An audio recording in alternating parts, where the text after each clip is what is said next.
د المجادله مبارکه سوره چې د قران عظیم شان 55مه سوره ده په مدینه منوره کې را نازله شوې ده 22 مبارک آیاتونه لري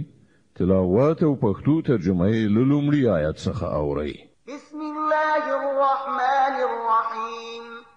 د الله په نوم چې ډیر زیات مهربان پورا رحم لرونکی دی قد سمع الله قول التي تجادلك في زوجها وتشتكي إلى الله والله يسمع تحاوركما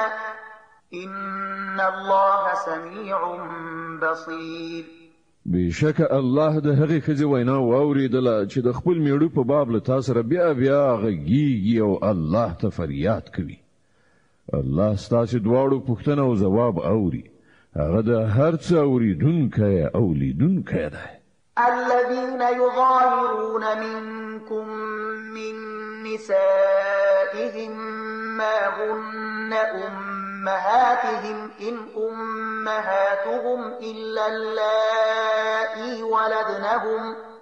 إن أمهاتهم إلا اللائي ولدنهم وإنهم ليقولون منكرا من القول وزورا وإن الله لعفو غفور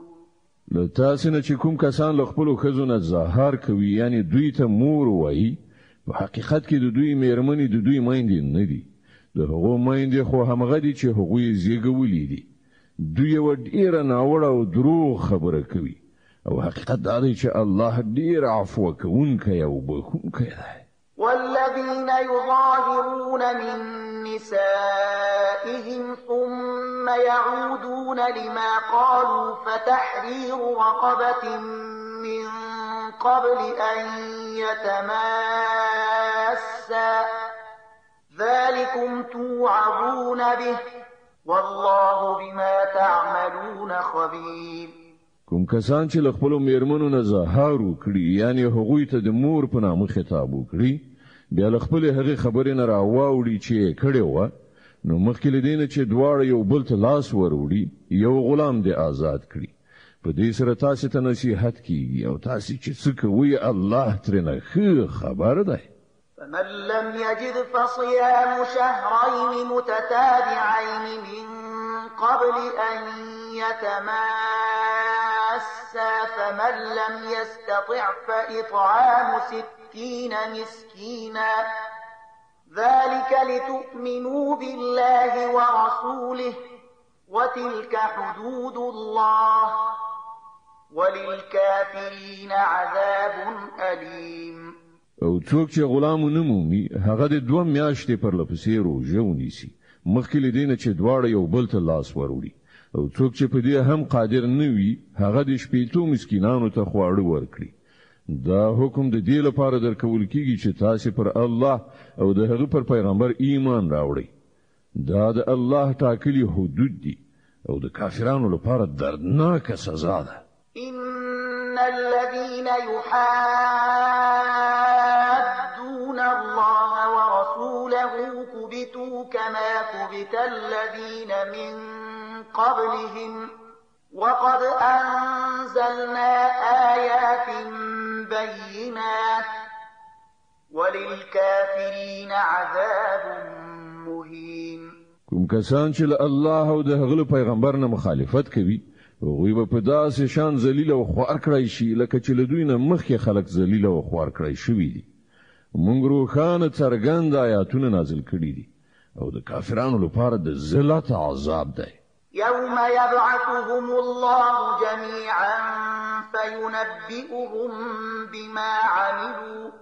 أحصاه الله ونسوه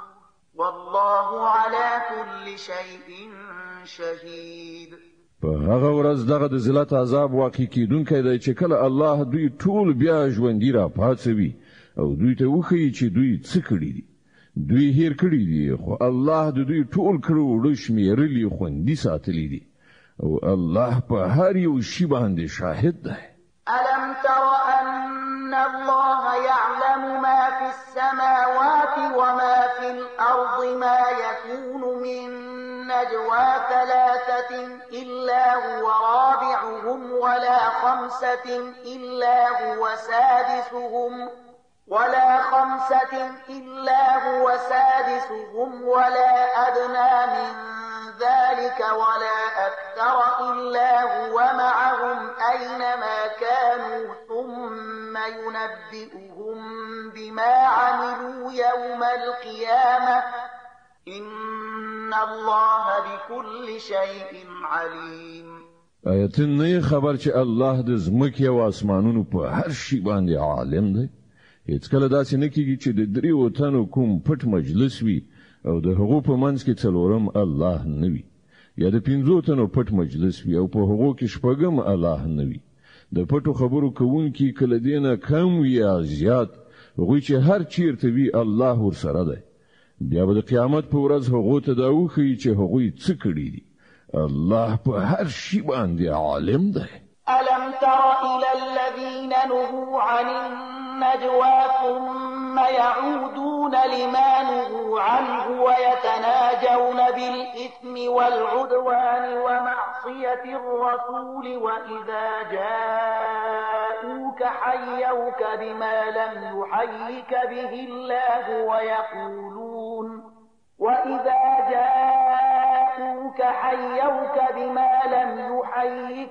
الله ويقولون في أنفسهم لولا يعذبنا الله بما نقول حسبهم جهنم يصلونها فبئس المصير. آیات هغه کسان ندي لیدلي چې هغوی له پټو خبرو کولو نه منع کړی شوي وو، بیا هم هغوی همغه حرکت کوي چې له هغه نه هغوی منع کړی شوي وو. دوی په پټه په خپل منځ کې د ګناه او ظلم او د پیغمبر نه د سرغړاوي خبرې کوي، او کله چې تا ته راځي نو تا ته په هغه ډول سلام کوي چې هغه سي الله پر تا سلام نه دی کړی،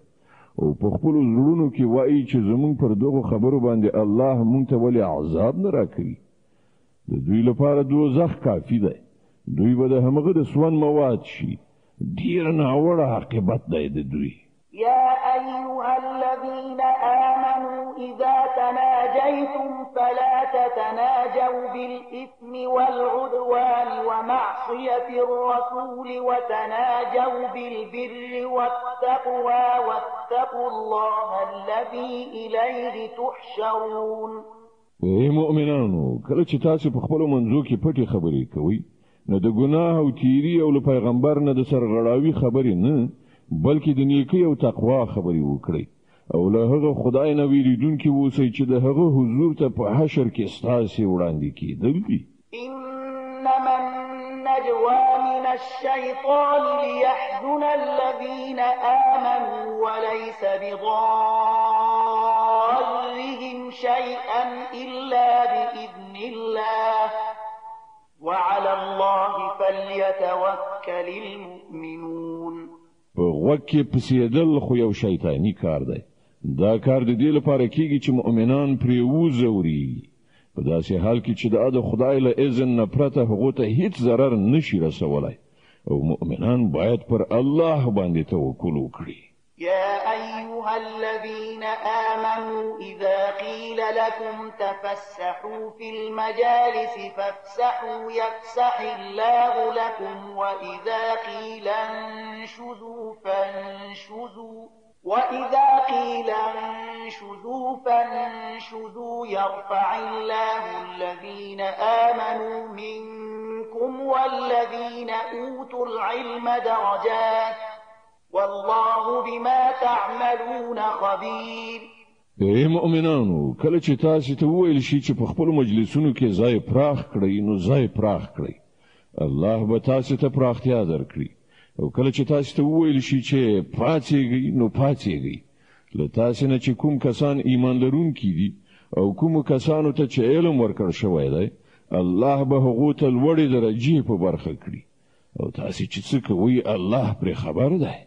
يا أيها الذين آمنوا إذا ناجيتم الرسول فقدموا بين يدي نجواكم صدقة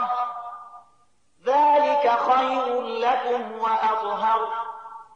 فإن لم تجدوا فإن الله غفور رحيم. ای مؤمنانو کله چې تاسو په ګوښه ځای کې له پیغمبر سره خبر یعنی سلام مشورې کوئ نو له خبرو کولو نه مخکې یو څه خیرات ورکړئ دا ستاسو لپاره ډیره غوره او ډیره پاکه ده البته که تاسو د صدقې ورکولو لپاره څه ونه مومئ نو الله بخښونکی او مهربان دی أأشفقتم أن تقدموا بين يدي نجواكم صدقات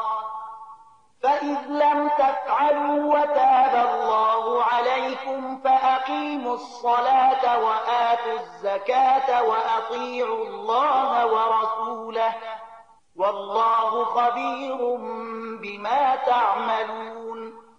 تاسو له دې خبرې نه ویریدلې چې په ګوښه کې لغږېدلو نه مخکې به صدقه ورکوي خنو که تاسو دا کارو نه کړ او الله تاسو معاف کړی نو د لمانځه ادا کوونکی اوسئ او د زکات ورکوونکی اوسئ او د الله او د هغه د پیغمبر امر منونکی اوسئ تاسو چې څه کوئ الله پرې ښه خبر دی ألم تر إلى الذين تولوا قوما غضب الله عليهم ما هم منكم ولا منهم ويحلفون على الكذب وهم يعلمون ته هغه خلکو ته نګوري چې هغه یو داسې ډله په دوستۍ نیولې ده چې د الله غضب پرې شوی دی هغوی نه ستاسې دي نه د هغوی په پوهه ادراک سره پر دروغجنه خبره قسمونه خوري أعد الله لهم عذابا شديدا إنهم ساء ما كانوا يعملون الله د هغو لپاره سخت عذاب تیار کړی دی ډیر بد عملونه دي چې هغوی کوي اتخذوا أيمانهم جنة فصدوا عن سبيل الله فلهم عذاب مهين هغوی خپل قسمونه سپر ګرځولي دي چې د هغه په مرسته د الله له لارې نه هغوی خلک منع کوي په دې باندې د هغو لپاره د ذلت عذاب دی لن تغني عنهم أموالهم ولا أولادهم من الله شيئا أولئك أصحاب النار هم فيها خالدون الله نه د ژغورل کېدو لپاره به نه د هغو مالونه څه په درد خوري نه د هغو اولاد دوی د دوزخ ملګري دي په همغه کې به دوی د تل لپاره اوسېږي يوم يبعثهم الله جميعا فيحلفون له كما يحلفون لكم ويحسبون أنهم على شيء ألا إنهم هم الكاذبون کوم ورځ چې الله تعالی دوی ټول راپاڅوي دوی به د هغه په وړاندې همغه قسمونه وخوري لکه څنګه چې تاسو په وړاندې خوري او په خپل فکر دوی انګيري چې په دې سره به دوی څه کار برابر شي خو په شي چې دوی ډیر غټ دروغجن دي استحوذ عليهم الشيطان فأنساهم ذكر الله أولئك حزب الشيطان ألا إن حزب الشيطان هم الخاسرون شیطان ور باندې مسلط شوی دی او هغه د خدای یاد دوی له زړونو څخه هیر کړی دی دوی د شیطان د ګوند خلق دي خبردار اوسئ همدا د شیطان د ګوند کسان زیانمن دي إن الذين يحادون الله ورسوله أولئك في الأذلين هغه خلق په باوري ډول ډیرو ذلیلو مخلوقاتو څخه دي چې د الله او د هغه د پیغمبر مقابله کوي كتب الله لأغلبن أنا ورسلي إن الله قوي عزيز الله لیکلی دي چې زه او زما پیغمبران به ارومرو برلاسي شو په واقع کې الله برلاسه او زورور دی لا تجد قوما يؤمنون بالله واليوم الآخر يوادون من حاد الله ورسوله ولو كانوا آباءهم أو أبناءهم أو إخوانهم أو عشيرتهم أولئك في قلوبهم الإيمان وأيدهم بروح منه ويدخلهم جنات تجري من تحتها الأنهار خالدين فيها رضي الله عنهم ورضوا عنه أولئك حزب الله ألا إن حزب الله هم المفلحون. تبه هیڅ کله دا ونمومي کوم خلک چې پر الله او آخرت باندې ایمان لرونکي دي چې هغوی له هغو خلکو سره مینه کوونکي اوسي چې د الله او د هغه د پیغمبر مخالفت کړی دی، که څه هم د هغوی پلرونه وي یا د هغو زامن وي یا د هغو ورونه وي یا د هغو ټبر او کورنۍ وي. دا هغه کسان دي چې الله د دوی په زړونو کې ایمان ثبت کړی دی او له خپل لوري دی روح په ورکولو سره دوی تقویه کړی دي. هغه به دوی داسې جنتونو ته نه باسي چې تر هغو لاندې به ویالې بهیږي، په هغو کې به دوی د تل لپاره اوسیږي. الله له دوی ناراضي شو او دوی له الله ناراضي شول. دوی د الله د ګوند خلق دي.